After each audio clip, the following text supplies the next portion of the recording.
E olha, é interessante que quando a pessoa está nesse esgotamento físico, uma das válvulas de escape são situações disfuncionais. Por exemplo, o álcool, que pode levar o sujeito ao alcoolismo, né? E essa situação é um problema que Isso vai na época levando para outra. Você diz que no caso o álcool pode levar ao Qualquer alcoolismo? problema de saúde mental, né? Por exemplo, a pessoa com ansiedade, a pessoa com depressão, Ansiedade, você pode se sente levar a um coitadinho, aumento aí do de uso do repente uma álcool. pessoa te desagrada, você vai beber, porque você é o coitadinho, né? Pode ser por aí, pode ser por outro caminho, mas assim, a gente observa que o uso de alguns entorpecentes, álcool, drogas, eles acabam sendo estimulados quando o sujeito de alguma forma quer fugir da sua realidade, né? E isso é também um problema, porque como eu te falei, um problema vai levando ao outro, e isso a gente tem que sempre ficar muito atento. Vamos deixar lá o Fred bebendo com a sua cervejinha no final de semana.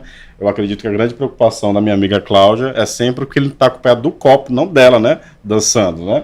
Acho que tem que pensar em mudar esse cenário.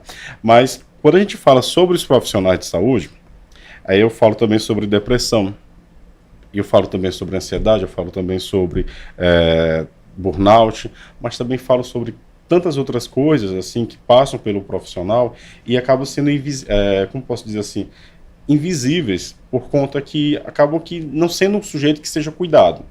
É importante a gente cuidar do cuidador. E de alguma forma, em todos os lugares, né, e eu falo isso em questão de políticas públicas, não é tão comum ter espaços para cuidar, né, desse profissional. Eu falo não é tão comum, porque existe várias possibilidades. Existe um centro de referência que é o Sereste de Saúde do Trabalhador, mas de uma forma muito geral. Porque o profissional de saúde ele tem umas especificidades, assim, umas características que o qual é necessário ter um olhar diferente para ele, né? Por conta que, principalmente depois da pandemia. Principalmente depois da pandemia. Porque eu não sei se tu aplaudiu, tu foi na janela, bater panela em prol dos profissionais que eram considerados heróis. Heróis da pandemia. E, pessoal, herói é um lugar muito pesado. Porque herói não pode faltar no trabalho, herói não pode adoecer no trabalho. É Herói verdade, Antônio, esse país não é um país de né? heróis, né? Eu acredito que se fossem os profissionais dos Estados Unidos, eles devem estar bem melhor condecoradamente do que aqui no país, nesse Brasil. Olha, esse país não é um país de heróis. Herói é esse país mau, jogador de futebol.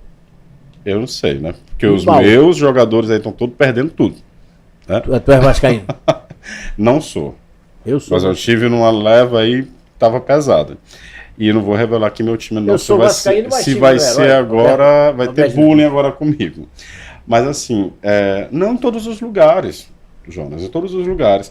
Tem muitos estudos na China, Estados Unidos, que observaram muito que essa carga que foi dada pela sociedade aos profissionais de saúde no período da pandemia, em que eram os únicos também, né? Mas é algo muito pesado. É muito pesado. Quando tu fala em heróis, tu lembra o quê? Super-Homem, Batman e lá vai tantas. Tu já viu Super-Homem doente? Poucas vezes. Da Kryptonita. Então a Kryptonita, de alguma forma, era algo que o profissional carregava todas as horas durante a pandemia, que era a possibilidade de contaminar outras pessoas depois do seu dia a dia de trabalho. Ou melhor, de se autocontaminar durante o seu trabalho. Então é uma analogia que é muito pesada para todos nós.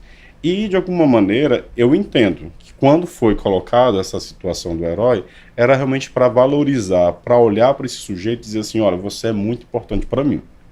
Você, nesse momento agora, você é uma pessoa que o qual vai ter uma posição de destaque. Mas só que foi passando o tempo, e esse herói, de alguma forma, ficou, de alguma maneira, muito fraco. Porque quando ia para o trabalho, isso em todo lugar, em todo mundo, né? Ele ia para o trabalho e não tinha os EPIs, porque já se esgotava o EPI no mundo todo. A gente teve um período que o qual uma máscara que a gente comprava, né, os gestores públicos compravam por 10 centavos, vamos imaginar, uma unidade, era R$10. Então foi uma situação muito complicada para todos, né? Não somente aqui no Brasil, mas em todo o mundo. Então você ir trabalhar sem o EPI, né, que o EPI é um equipamento de proteção individual, a máscara, né? N95, todo mundo ficou falando sobre N95 e tal. Então isso, de alguma forma, já lhe deixava você muito fragilizado. Então, situações de estresse. Tem o estresse pós-traumático, que também está dentro do quadro da ansiedade. que foi, de alguma maneira, assim, algo que foi muito corriqueiro, a gente observar nossos colegas com estresse pós-traumático, quando perderam, por exemplo, um colega de trabalho. Isso eu vivenciei junto com a equipe, em que foi a óbito uma técnica de enfermagem, no plantão dela. Claro que claro não, perdão. Ela teve uma situação em que ela se infectou em um dia, passou os 3, 4 dias internadas, e um dia que ela foi a óbito foi no dia do plantão dela, estava com os colegas de trabalho. Então, quando foi dada a notícia do óbito para todos os outros profissionais, a gente teve que fazer um acolhimento com esses profissionais, né? E alguns tiveram que ser liberados, porque não tinham condições de permanecer durante o trabalho, diante daquela perda. Então, assim, muitos colegas adoeceram muito durante essa pandemia.